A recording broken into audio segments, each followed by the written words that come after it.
নমস্কার বন্ধুরা, আজকে আমি যে ট্রেড করেছিলাম সেটা সম্বন্ধে বলবো এবং দেখাবো যে কি হয়েছে আমার ট্রেডটা।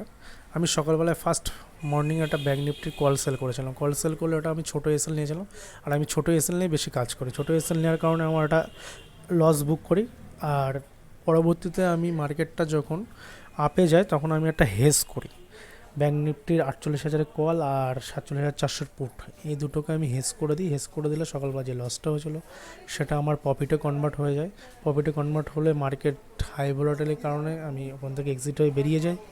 আমি অপেক্ষা করছিলাম, আজকে ফিন নিফটির এক্সপায়ারি ছিল। এক্সপায়ারির দিন একটা টাইম ডিকের ব্যাপার থাকে, টাইম ডিকের প্রফিটটা নেওয়া যায়।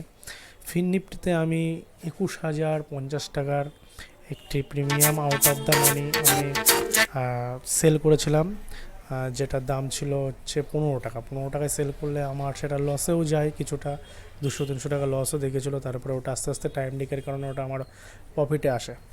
ওটা আমি সেল করেছিলাম 1টা নাগাদ। ওটা কনসোলেট করছিল। মার্কেটটা যখন নিচে পড়ে আবার যখন রিভার্স নিল, যেই সময় কনসোলেট করছিল ওই সময় আমি ওই ট্রেডটা নিয়েছিলাম। এবং কনসোলেটের সময় নিলে টাইম ডিকের কারণে আমার প্রফিটটা বুক হয়। আর আমি কন্টিনিউ হেজ করেই কাজ করি মার্কেটে, দুই সাইডে সেল করে কাজ করি আউট অফ দ্য মানি, এবং আর এসএলটাও ছোটো রেখে কাজ করি। ঠিক আছে, যদি কারো হেল্প দরকার হয় হেজ শেখার ব্যাপার থেকে আমার সঙ্গে যোগাযোগ করতে পারো, কন্ট্যাক্ট করতে পারো।